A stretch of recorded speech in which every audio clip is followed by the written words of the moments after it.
তখন আসমান ভেঙে পড়বে। কিরকম ভেঙে পড়বে? কোরআন শরীফে আছে, আল্লাহ রাব্বুল আলামিন বলেছেন, ইয়াউমা নাতবিস সামাআ কাতাইয়িস সিজিলিল কুতুব। কিতাবের পৃষ্ঠাগুলো, কাগজের পৃষ্ঠাগুলো ঠাস ঠাস করে ছিঁড়ে হাত দিয়ে বটে দিলে, হাত দিয়ে গুটিয়ে দিলে যেরকম গুটিয়ে যায়, আল্লাহ রাব্বুল আলামিন বলেছেন কিয়ামতের আগে তেলাওয়াত যখন বন্ধ হয়ে যাবে তখন আসমানগুলোকে আমি ঠাস ঠাস করে একটা একটার উপরে ভেঙে ফেলবো, আর সবগুলোকে আমি আল্লাহ কুদরতিভাবে পৃষ্ঠা বাঁধার মতো এরকম গুটিয়ে দেব। ওয়াইদাল বিহারু সুজ্জিরাত, পানিগুলো উদ্বেলিত হবে, সাগরের পানি লোকালয়ে চলে আসবে। ওয়াইদাল জিবালু সুইরাত, বিশাল বিশাল বড় বড় পাহাড়গুলো সব তুলোধুলার মতো উঠতে থাকবে। ল্যাপ তোষক বানানোর জন্য ল্যাপ তোষকের দোকানদাররা দেখবেন তুলার উপরে বাড়ি মারে, বাড়ি মারলে কিছু তুলা উপরের দিকে উড়ে কিনা? আল্লাহ পাক বলেছেন এই তুলোগুলো ধুলা করলে বাড়ি দিলে যেমন উড়ে উঠতে থাকে, এই পৃথিবীর বিরাট বিরাট বিল্ডিং গুলো, বিশাল বিশাল স্থাপনা গুলো, বিশাল বিশাল পাহাড় গুলো সব তুলোর মতো এরকম উঠতে থাকবে। এরকম এক কঠিন পরিস্থিতি সৃষ্টি হবে। ওই সময় কিয়ামত কায়েম হয়ে যাবে। কিয়ামত কায়েম হওয়ার জন্য শর্ত হইল আল্লাহর জিকির না থাকা। হাদিস শরীফে আছে, আল্লাহ রাসূল সাল্লাল্লাহু আলাইহি ওয়াসাল্লাম ইরশাদ করেছেন, লা তাকুমুস সাআ, সে পর্যন্ত কিয়ামত কায়েম হবে না, হাত্তা ইয়াকুলার রাজুলু আল্লাহ আল্লাহ, যে পর্যন্ত একজন মানুষ আল্লাহ বলনেওয়ালা থাকবে না। এখন দেখুন এই পৃথিবীতে এমন অনেক মানুষ আছে যার পুরা 24 ঘন্টার মধ্যে একবারও আল্লাহকে ডাকা হয় না, ঠিক কিনা? এমন অনেক মানুষ আছে যার পুরা 24 ঘন্টার ভিতরে একবারও আল্লাহ শব্দ ডাকার সুযোগ হয় না। কিন্তু এই পৃথিবীটা ঠিক আছে, এই পৃথিবী নিয়মতান্ত্রিক ভাবে তার সকল সার্ভিস সরবরাহ করছে, তাহলে বুঝতে হবে পৃথিবীর অক্সিজেন সরবরাহ ঠিক আছে। এবার অক্সিজেন কোথায় আছে খুঁজে দেখুন।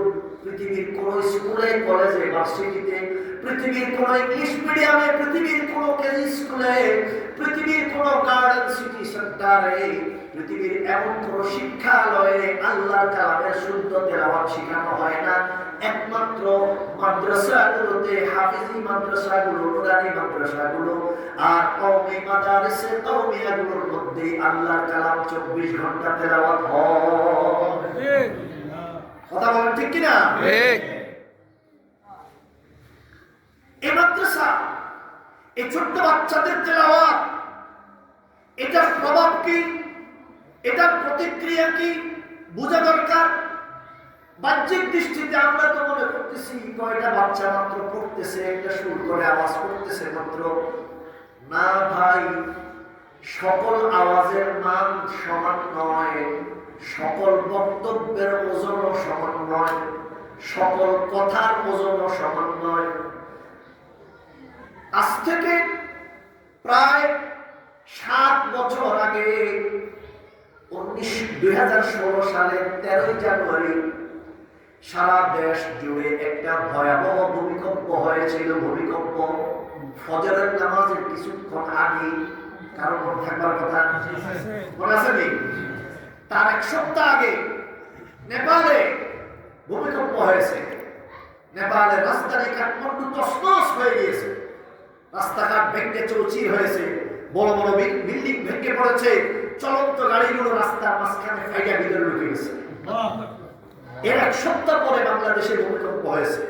ভূমিকম্পটা ভয়াবহ ভূমিকম্প। বাংলাদেশের ইতিহাসে 1971 সালের পর থেকে নিয়ে এই 2016 সাল পর্যন্ত, 16 সালের 13 জানুয়ারি সকাল পর্যন্ত এত বড় ভূমিকম্প বাংলাদেশে হয় নাই। রিক্টার স্কেলে 7.6।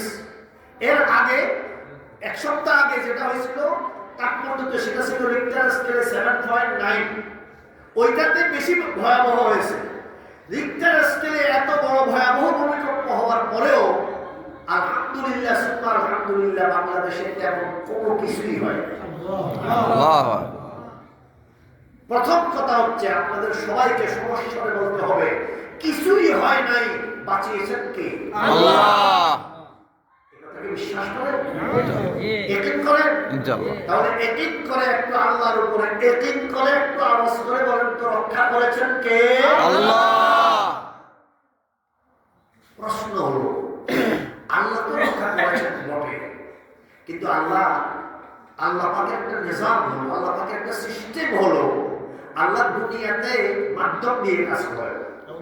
আল্লাহ দুনিয়াতে মাধ্যম দিয়ে কাজ করে, একটা ওয়াসিতা দিয়ে, একটা মাধ্যমের মাধ্যমে। কারণ দুনিয়া দারুল আসবাব, দুনিয়া দারুল ওয়াসিতা। এখানে আল্লাহ পাক কোন মাধ্যমটাকে ইউজ করলেন, কোন মাধ্যমটাকে আল্লাহ ব্যবহার করলেন।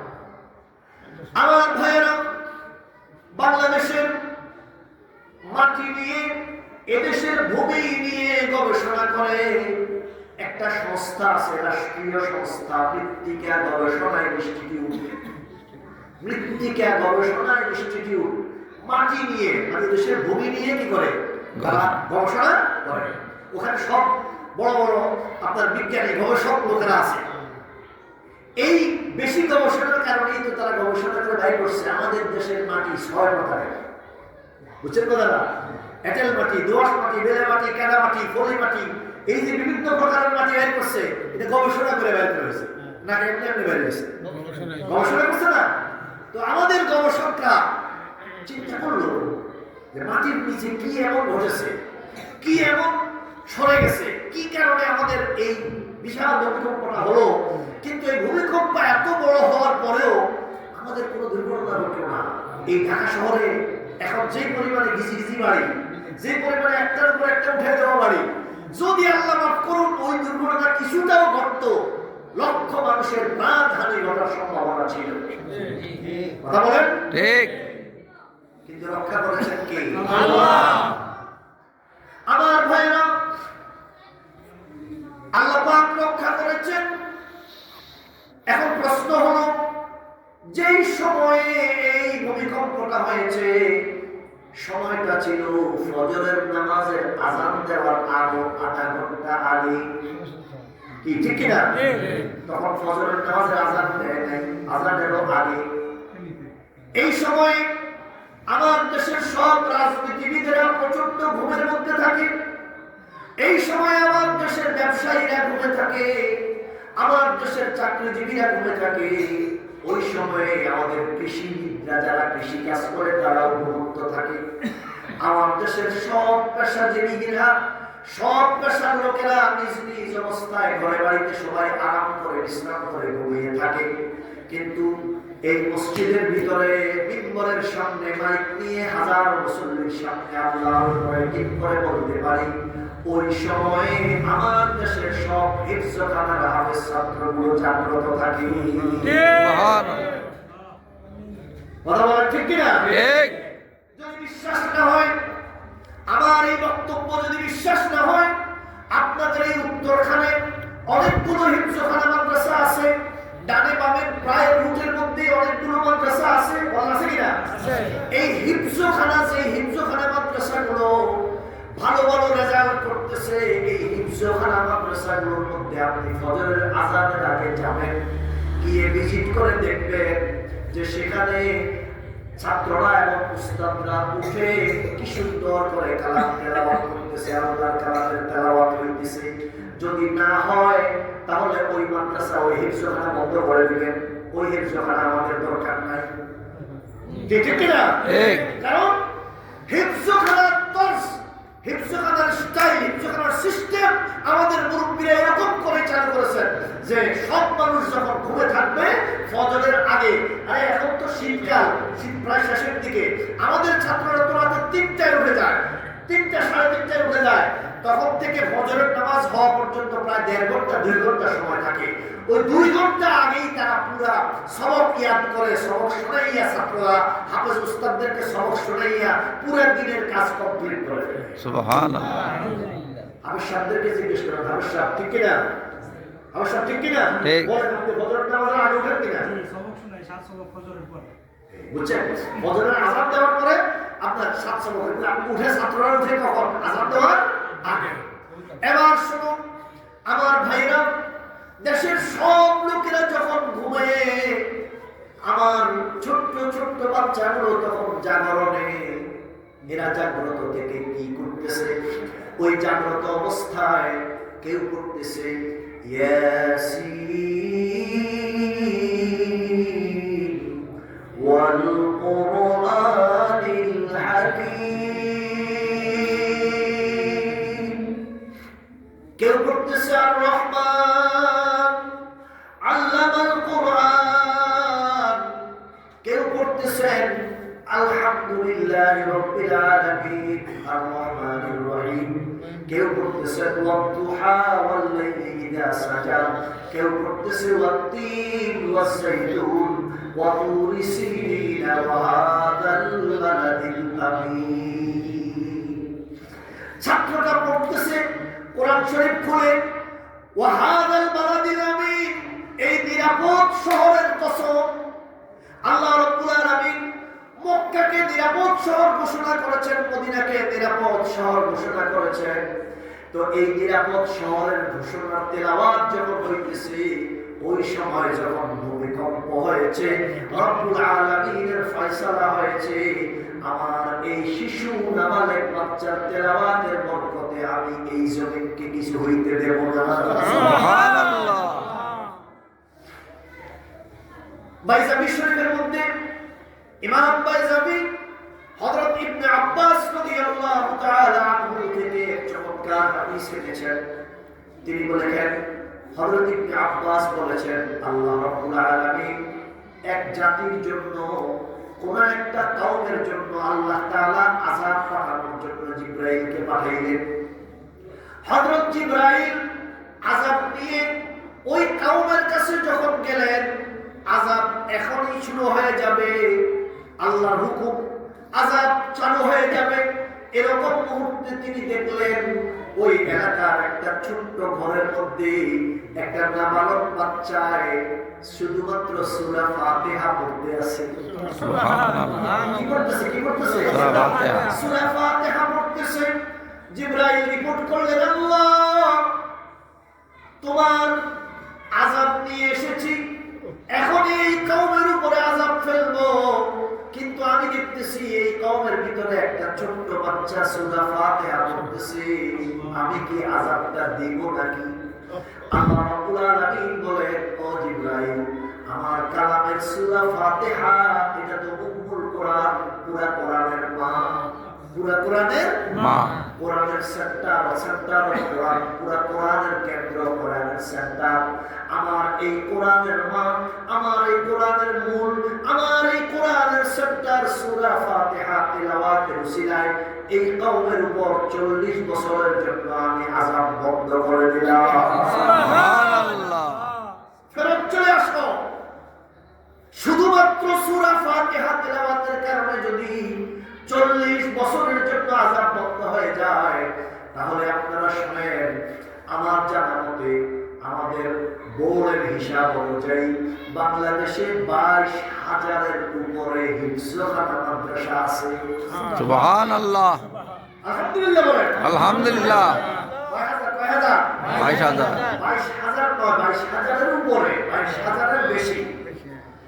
এবার শুনুন, যদি এই 22,000 মাদ্রাসাগুলো খোঁজ নেন, দেখবেন কোনটা আছে শহরে, কোনটা আছে নগরে, কোনটা আছে বন্দরে, কোনটা আছে গ্রামে, কোনটা আছে অজপাড়া গ্রামে, ঠিক কি না? কোনটা আছে স্টেশনে, কোনটা আছে নদীর পাড়ে, কোনটা আছে রেল স্টেশনের পাড়ে, কোনটা আছে বাস স্টেশনের পাড়ে, কোনটা আছে বিমানবন্দরের কাছে। অর্থাৎ দেশ জুড়ে ছড়ানো ছিটানো 22,000 কওমি মাদ্রাসার হিফজখানাগুলোতে যদি 1 জন 2 জন 5 জন 7 জন করেও ধরা হয়, তাহলে কয়েক লক্ষ হাফেজ কোরআনের তেলাওয়াতের বিনিময়ে আল্লাহ রাব্বুল আলামিন এই সোনার সুজলা বাংলাদেশকে রক্ষা করেছে। এই সোনার দেশকে আল্লাহ পাক রক্ষা করেছেন। একদিন করে বলতে পারি, আমরা মৃত্তিকা গবেষকদেরকে ক্লিয়ার জানিয়ে দিয়েছি, তোমরা গবেষণা করে খুঁজে পাবে না। তারা হয়রান হয়ে গেছে যে কিসের কারণে কিছু করে ক্ষয়ক্ষতি হইল না, কেন বাঁচলো, কেমনে বাঁচলো? আমরা বলে দিলাম যে তোমাদের রাজনীতিবিদদের কারণে বাঁচা নাই, তোমাদের অর্থনীতিবিদদের কারণে বাঁচা নাই, তোমাদের ব্যবসায়ীদের কারণে বাঁচা নাই, তোমাদের চাকরিজীবীদের কারণে বাঁচা নাই, তোমাদের কৃষিজীবীদের কারণে বাঁচা নাই। এই দেশ রক্ষা হয়েছে, এই দেশ বেঁচে আছে শুধুমাত্র এই নাবালক বাচ্চাদের কোরআন তেলাওয়াতের বরকতে। এই বাচ্চাগুলোর মধ্যে প্রায় 100% না হইলেও 99.5% বাচ্চা অপ্রাপ্তবয়স্ক নাবালেগ। বলেন 99.5% কি নাবালেগ, নাবালক, ঠিক না? 15 বছরের নিচে অপ্রাপ্তবয়স্ক, কথা বলেন ঠিক কিনা? ঠিক। আমার আরো আশ্চর্য হইল এই এর মধ্যে 60%, 80% পাবে যারা এতিম, মিসকিন, গরীব, কথা বলেন ঠিক কিনা? ঠিক। শহরাঞ্চলে হয়তো বাবা মা আছে, থাকলেও বেশিরভাগ গরিব, গরিব মানুষের ছেলে। তাহলে এই গরিব, অসহায়, মিসকিন, এই ছোট ছোট বাচ্চা, একে তো মাসুম বাচ্চা, তার উপরে আবার এতিম বাচ্চা, ঠিক কিনা? এই সমস্ত গুণের কারণে এই বাচ্চাগুলো তেলাওয়াত করতেছে। আর আল্লাহ রাব্বুল আলামিন ভূমিকম্প দিলেন, বিশ্বাস করুন শুধুমাত্র এই তেলাওয়াতের বরকতে আল্লাহ পাক এই জাতিকে রক্ষা করেছে। সুবহানাল্লাহ। এজন্য আমরা বলি কার উসিলায় সিন্নি খাইলা মোল্লা সিল্লা না, কথা বলেন ঠিক কিনা? আমার ভাইরা, এই বাচ্চাগুলো, এই হিংস্রখানাগুলো আমাদেরকে কি দিচ্ছে একটু খেয়াল করে শুনুন। আলহামদুলিল্লাহ, মাশাআল্লাহ, এই পৃথিবী জুড়ে আমার দেশকে পরিচিত করার জন্য, আমার দেশের সুনাম সমৃদ্ধি, আমার দেশের সুখ্যাতি সবার শীর্ষে উঠানোর জন্য কত প্রকারের কম্পিটিশন হচ্ছে, কত রকমের প্রতিযোগিতা হচ্ছে। এর মধ্যে সবচেয়ে খেলাধুলার প্রতিযোগিতাটা বিশ্বব্যাপী সমাদৃত। আমার দেশের ছেলেরা ক্রিকেট খেলতেছে, বিশ্বকাপে উঠেছে, উঠতে উঠতে টিমের পর টিম ফেল করতে করতে তারা সেমিফাইনাল পর্যন্ত গিয়েছে। এখনো পর্যন্ত আমার দেশের ছেলেরা ফাইনালে উঠতে পারে নাই। ঠিক কথা বলেন ঠিক কিনা? ঠিক। আমার আরো অনেক ইভেন্টে, সাঁতারে, দৌড়ে, বিভিন্ন রকমের ট্রফি অর্জনের জন্য আমাদের ছেলেমেয়েরা বিশ্বব্যাপী অনেক বিশ্ব প্রতিযোগিতা, আন্তর্জাতিক প্রতিযোগিতায় অংশগ্রহণ করেছে। এখনো পর্যন্ত বিশ্বের কোন বিশ্বকাপ এখনো পর্যন্ত আনতে পারে নাই। 2-4টা সায়ের কাপ আছে, কথা বলেন।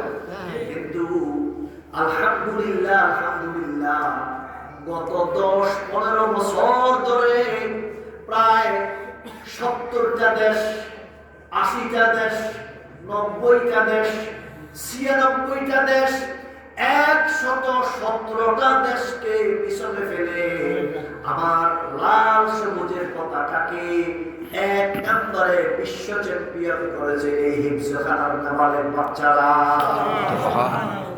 কি গাই, কথা ঠিক কিনা? ঠিক। এই রেকর্ড বিশ্বব্যাপী গর্ব বলে বলতে পারি আমরা যে বিশ্ব চ্যাম্পিয়ন হয়েছে আমরা, বিশ্বকাপ এনেছি আমরা, বিশ্বের মানচিত্রে, বিশ্বের বুকে বাংলাদেশের লাল সবুজের পতাকাকে সবার উপরে উঠিয়েছি আমরা, কথা বলেন ঠিক।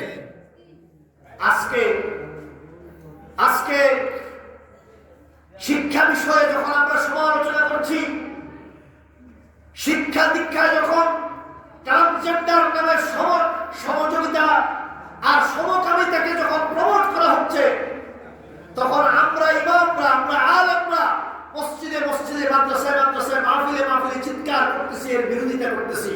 আমাদের আধুনিক শিক্ষিত, আমাদের শিল্প সাহিত্যে আধুনিকতায় অগ্রগামী, আধুনিক মনমানসিকতার জনগণ, তারা বলতেছে হুজুররা এত চিল্লায় কেন, আলেমরা এত চিৎকার করতেছে কেন, এইটা নিয়ে এত বাড়াবাড়ি করতেছে কেন? আরে ভাই, আমরাই তো দেশকে বিশ্ব চ্যাম্পিয়ন করেছি, তো আমরাই তো চিৎকার করবো, আর কে করবে? আমরা যে দেশের সুনাম মেনেছি, আমরা যে দেশের মান করতেছেন যে এই কাজের কারণে আমার দেশের সুনাম সুখ্যাতি সব নষ্ট হয়ে দেশটা গজবে পরিণত হবে, এমন কাজ করতেছেন। এই জন্য আমাদেরকে চিৎকার করতে হয়, এই জন্য আমাদেরকে বোঝাতে হয়, আমাদের জাতির সামনে আমাদেরকে সত্য কথাটা তুলে ধরতে হয়। আর কোনো কারণে না, কারণ আমরা এই জাতির নাইট গার্ড। আওয়াজ করে বলেন, এই জাতির নাইট গার্ড আলেমরা, ঠিক কিনা? ঠিক। ওই বুঝুন, বোঝার চেষ্টা করুন। আলেমরা, মসজিদের খতিবরা, ওয়াইজরা, বক্তারা, ইসলামিক স্কলাররা, আমরা যারা ইসলামকে, ইসলামের সৌন্দর্যতাকে জাতির সামনে, বিশ্ববাসীর সামনে তুলে ধরছি, আমাদের বক্তব্য ফেসবুকে, ইউটিউবে সারা ওয়ার্ল্ড দেখতেছে, কথা বলেন ঠিক কিনা? তা আমরা যখন আপনাদের ব্যাপারে সমালোচনা করি, তখন আপনারা আমাদেরকে আপনাদের শত্রু, আপনাদের বিদ্বেষ মনোভাব পোষণ করেন কেন? আরে আমরা তো হলাম আপনাদের জন্য নাইট গার্ডের মতো।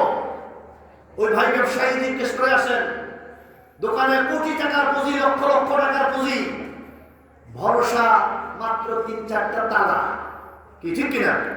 3টা তালা মেরে তালাটা ভালো করে টান দিয়ে চলে আসে। একটা বিশেষ আশা, ভরসা। কি ভরসা? ভরসা হচ্ছে কয়েকজন নাইট গার্ড আছে, নির্দিষ্ট এই মার্কেটের জন্য একটা নাইট গার্ড আছে, ওই মার্কেটের জন্য একটা নাইট গার্ড আছে, এই রাস্তার জন্য একটা নাইট গার্ড আছে। আর আল্লাহর কি হিকমত, খেয়াল করে দেখুন, আমার দেশের যত অকর্মা লোক, যত অসুস্থ লোক, যত দুর্বল লোক, এগুলোর দিচ্ছে সব নাইট গার্ড। কথা বলেন ঠিক কিনা? এই অসুস্থ দুর্বল নাইট গার্ড গুলো দোকানদাররা জানে স্বর্ণের দোকান, স্বর্ণের মধ্যে 200-400 ভরি স্বর্ণ রেখে এসেছে, কয়েক কোটি টাকার মাল, ঠিক কিনা? বাইরে ভরসা কি একটা ছোট্ট তালা, 2টা তালা, কিন্তু নাইট গার্ড আছে। নাইট গার্ডদেরকে বলা আছে যে তোমরা কিন্তু ডাকাতদের সাথে, চোরদের সাথে মোকাবিলা করতে পারবা না, কারণ তুমি যে দুর্বল মানুষ, তোমার একটা ঠেকা দিলে, একটা টাকা দিলে করে দেবা।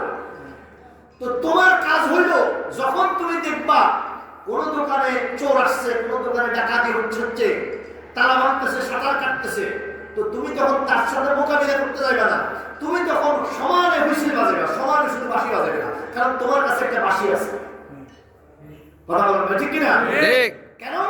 যখন একজনে বাঁশি বাজাবে, তখন চারিদিক থেকে সব নাইট গার্ডরা সমানে বাঁশি বাজাবে, আর একসাথে বাজারে যখন সব নাইট গার্ড একসাথে বাঁশি বাজাবে, তখন এই বাজারের মধ্যে অনেক বাসিন্দারা, বাড়িঘরওয়ালারা আছে, বাজারের ভিতরে অনেক খাটনেওয়ালা লোক আছে, আশপাশে অনেক প্রতিবেশীরা আছে, তারা তখন দৌড়াইয়া আসবে, দৌড়াইয়া আসে তখন চোরকে ঠেকাবে, ডাকাতকে ঠেকাবে।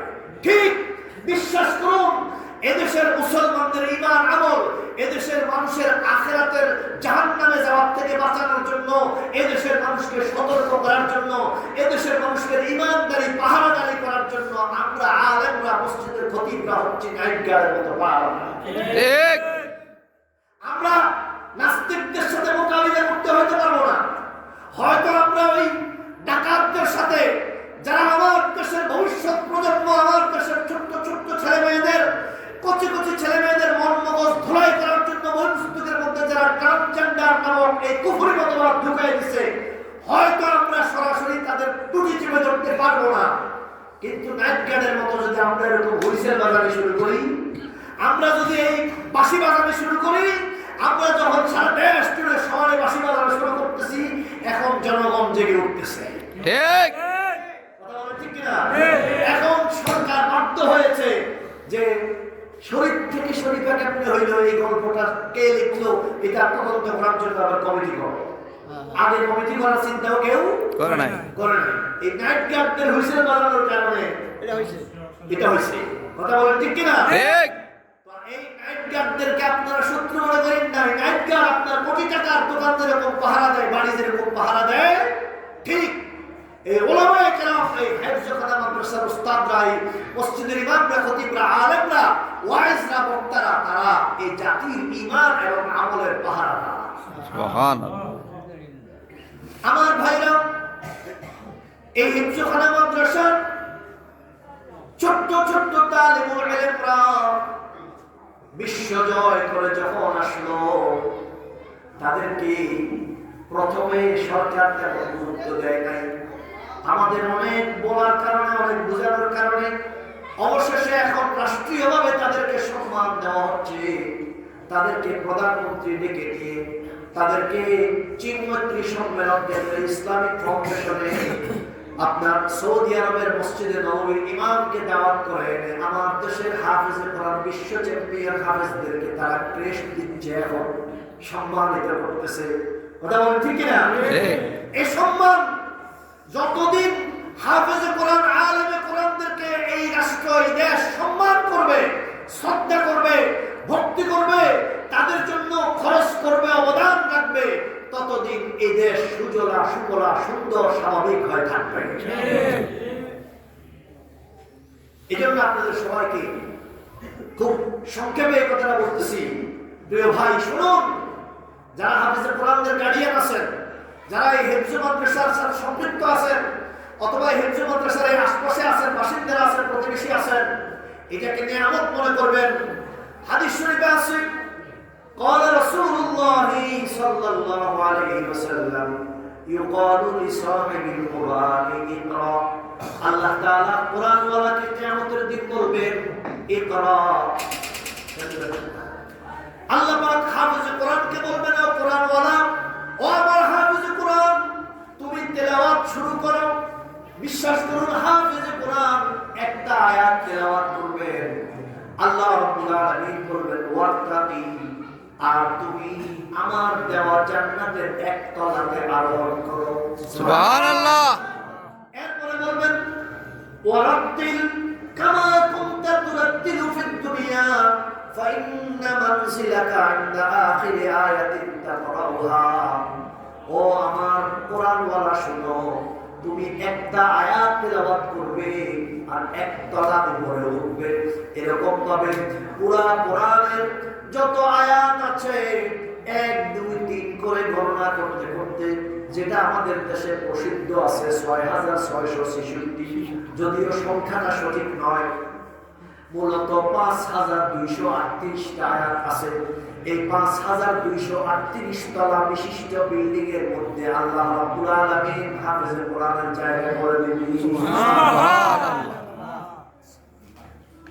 অতএব প্রিয় ভাই, হাফেজে কোরআনকে আল্লাহ রাব্বুল আলামিন কিভাবে সম্মানিত করবেন?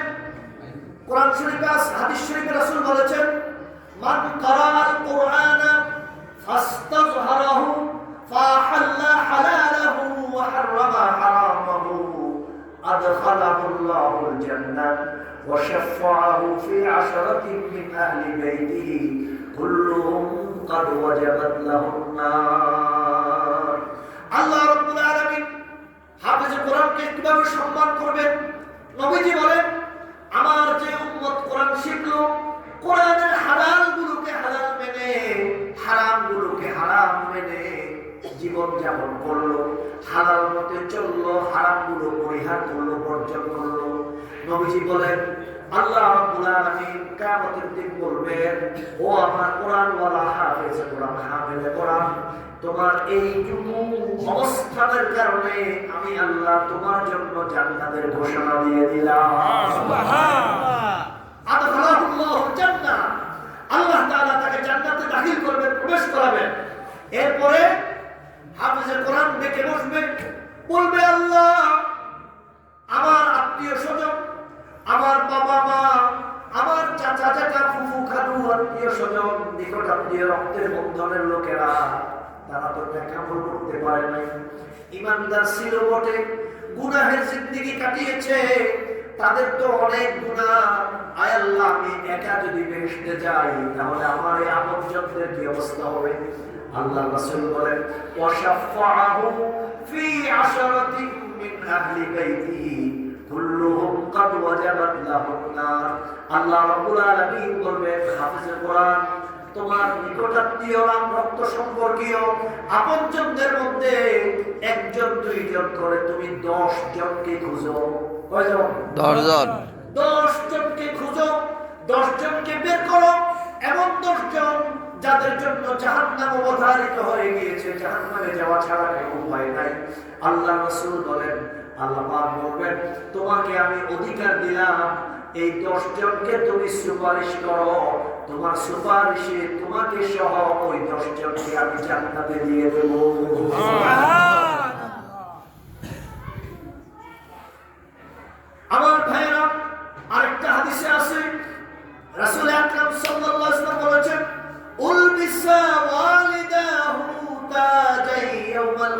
আমার হাফেজে কোরআনের মা এবং বাবা দুজনকে কিয়ামতের মাঠে আল্লাহ রাব্বুল আলামিন দুইটা মুকুট পরাবেন। মুকুট কি পরাবেন? মুকুট। এখানে আজকে যারা হাফেজ হয়েছে তাদের বাবা আছেন কেউ? আজকে যারা হাফেজ হয়েছে তাদের আপন কেউ আছে? দুইজন, ওই যে একজন, দুইজন আছে। বাকিদেরকে তো আপন নেই, আসে নাই না? আল্লাহ রাসূল বলতেছেন উলবিসা ওয়ালিদাহু, এই হাফেজে কোরআনের বাবা এবং মাকে আল্লাহ রাব্বুল আলামিন পরিধান করাবেন তাজা। তাজ আরবিতে বলা হয়েছে তাজ। ওলামায়ে কেরাম জানেন তাজ কিন্তু টুপি নয়, টুপির আরবি হলো কালামসুয়া। এখানে রাসূল টুপি বলেন নাই, বলেছেন যে মুকুট। তাজ শব্দের বাংলা অর্থ হলো মুকুট। মুকুট পরে রাজা বাদশারা, মুকুট পরে কারা? রাজা বাদশারা। মানে আগেকার যুগে যারা বাদশা ছিল, রাজা ছিল, মুঘল সম্রাট ছিল, সম্রাটরা, রাজারা, বাদশারা মাথার উপরে বিশাল এক বড় টুপি, উঁচা একটা মুকুট পরে। এখনো জাপানের রাজা আছে, এখনো ইংল্যান্ডের রাজা আছে, আসেনি? ওই রাজাদের দেখবেন যখন রাজকীয় অনুষ্ঠান হয় তখন রাজকীয় অনুষ্ঠানে রাজা একটা বিশাল মুকুট পরে বের হয়, তখন সবার থেকে আলাদাভাবে তাকে চেনা যায়। ঠিক হাসরের মাঠে যখন হাফেজে কোরআনের মা আর বাবাকে আল্লাহ পাক দাঁড় করাবেন, তাদের মাথার মধ্যে মুকুট পরাইয়া, তখন লোকেরা জিজ্ঞেস করবে মানু, আরে এরা কারা, আরে এরা কারা, আরে এরা কারা, এদের মাথার উপরে এটা কি? তখন ফেরেশতারা জবাব দিয়ে বলবেন এরা হলো ওই যে আল্লাহর স্পেশাল এই দস্তরখানের মধ্যে, স্পেশাল প্যান্ডেলের মধ্যে, ওই যে বিশেষ মঞ্চের মধ্যে বসে আছে, এই মঞ্চের মধ্যে বসে থাকা হাফেজে কোরআনের মা আর বাবা। সুবহানাল্লাহ। দাউহু আহসানু মিন দাউইশ শামস। নবীজি বলেন সেই মুকুটের আলো, সেই মুকুটের মধ্যে আপনার আলো বিচ্ছুরিত হবে, চকচক করতে থাকবে, যে আলোটা সূর্যের আলোর চাইতে আরো বেশি আলো। সুবহানাল্লাহ। তখন সূর্য থাকবে না, এই মুকুটের আলো থাকবে হাসরের ময়দানে। আমার ভাইরা, রাসূল বলেন ফামা যান্নুকুম বিল্লাযী আমিলা বিহি। ও আমার উম্মত বলো, যদি মা আর বাবাকে, শুধু মা বাবা হওয়ার কারণেই যদি এত সম্মান দেওয়া হয়, এবার যে নিজে মুখস্থ করলো, যে আমল করলো, যে এই কোরআন অনুযায়ী জীবনযাপন করলো, তাকে আল্লাহ কেমন সম্মানিত করবেন, তাকে কেমন মর্যাদা দিবেন, সেটা কি কল্পনা করা যাবে? সুবহানাল্লাহ। অতএব আমরা এই হিফজখানা মাদ্রাসাগুলোকে, এই হাফেজে কোরআনদেরকে আমরা কদর করব, তাদেরকে সম্মান করব, তাদেরকে ভালোবাসবো, তাদের প্রয়োজন কি, তাদের প্রয়োজনে আমরা এগিয়ে আসবো। রাজি আছি না সবাই ইনশাআল্লাহ? কে কে রাজি আছি? দুই হাত তুলি।